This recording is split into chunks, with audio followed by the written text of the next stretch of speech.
It feels like you're just constantly swimming in news these days. Mhm. Headlines flashing by. It's a lot. It really is. Overwhelming sometimes. Exactly.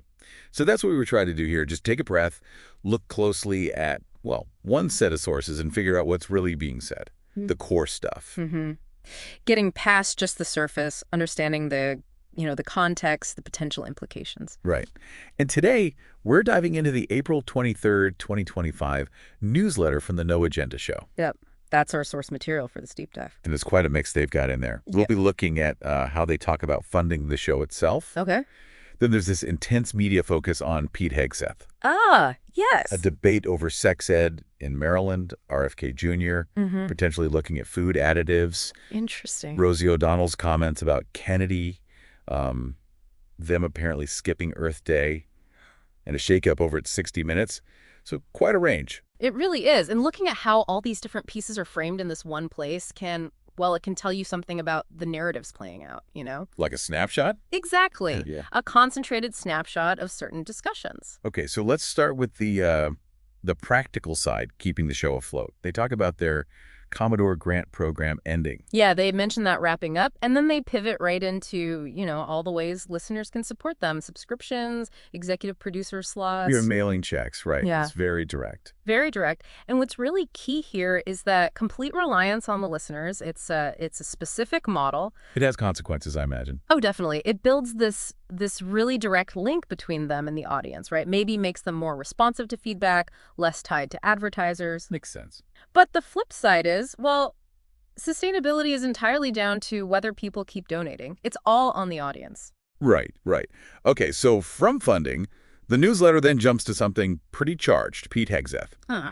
MSNBC is apparently hitting hard on a story about him sharing state secrets, using Signal. That's what the newsletter highlights, yeah. And the no agenda take is that this feels, politically driven. Politically driven how? They sort of connect it to Hegseth's views on LGBTQ plus issues in the military, suggesting maybe that's why this story is getting so much play right now. So they're implying an agenda behind the reporting itself. That seems to be the implication, yes. It raises that whole question, doesn't it? When a public figure is under scrutiny, what's really driving the coverage? Is it purely the facts of the potential breach, or are other factors, like political disagreements, amplifying it? It's tricky to parse. Yeah, discerning those motivations is tough. Okay, Then they shift gears again. Maryland, a school district and sex education. Yeah, this one's about curriculum for, I think, third graders. Right. And no agenda points to the Democratic Party supporting topics like transgenderism and gay marriage being included. And they frame it against what they describe as parental concerns, pitting those two against each other. Feels like a major cultural dividing line they're highlighting there. Absolutely. It taps right into that big debate, Yeah. What's the school's role in these sensitive areas? What age is right? How do you balance inclusivity with parental rights or values? And the newsletter seems pretty clear on where it stands. It definitely presents a specific viewpoint, highlighting a perceived conflict between, let's say, progressive educational approaches and some parental views. Okay. Next up, Robert F. Kennedy Jr. The newsletter mentions he might be pushing something on food additives. Yeah, specifically artificial dyes. Yeah. And they tie it back to his longstanding views on potential links to autism. But right after that, they mention Rosie O'Donnell criticizing him on CNN. They do. It's sort of a quick 1-2 punch, the newsletter. Kennedy's potential move. Then O'Donnell apparently calling for his firing, though they don't give much context for why she said that. Interesting juxtaposition. Kennedy does something, gets immediate pushback noted. Exactly. It suggests there's this larger narrative building around Kennedy, right? His ideas and actions are sparking both interest and, pretty strong opposition. The lack of detail on O'Donnell's reasoning leaves you wondering, what's behind that criticism? Is it policy disagreement or just general media sentiment? Yeah, hard to say from just that snippet. Then kind of a lighter note, maybe. Al Gore reminded people it was Earth Day. Right. And the newsletter points out that no agenda, apparently, didn't cover it. There's a bit of a self-deprecating tone there almost. Yeah, maybe a little nudge. It's interesting, though, their choice to seemingly ignore it.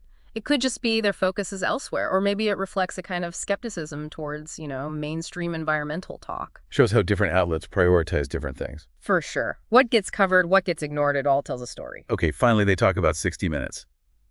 Leadership change there. Yes, the head of the show is out.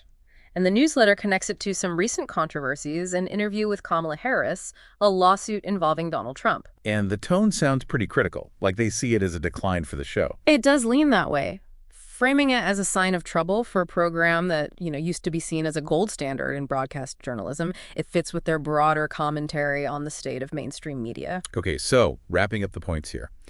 We saw the no agenda funding model, Yep, the listener support focus, the intense media lens on PHEXA, and the questions raised about why, that Maryland sex ed debate, highlighting cultural divides, RFK Jr.'s potential food additive initiative, and the immediate reaction. showing the controversy around him, The Earth Day mention, or lack thereof. conflicting editorial choices, And finally, the leadership change at 60 Minutes. framed as a symptom of broader media issues. Quite a tour through their perspective. It really is. And thinking about it, when you see how a show like No Agenda functions, totally reliant on listeners, and then you see these really strong reactions in other media to figures like Hegseth or RFK Jr., it makes you think, doesn't it?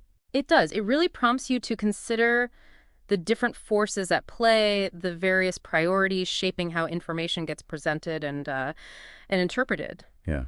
And, for those of us here in Deer Park, LaPorte, and Pasadena, just being aware of these different national narratives, how things are framed, Yeah. it could be useful context, right, as you engage with local news, local issues right here in our community. Absolutely. Understanding those broader media dynamics, seeing where different outlets put their focus, it can help you process the information that directly impacts your life here. It helps build a more informed perspective on things happening locally, too. Definitely worth reflecting on.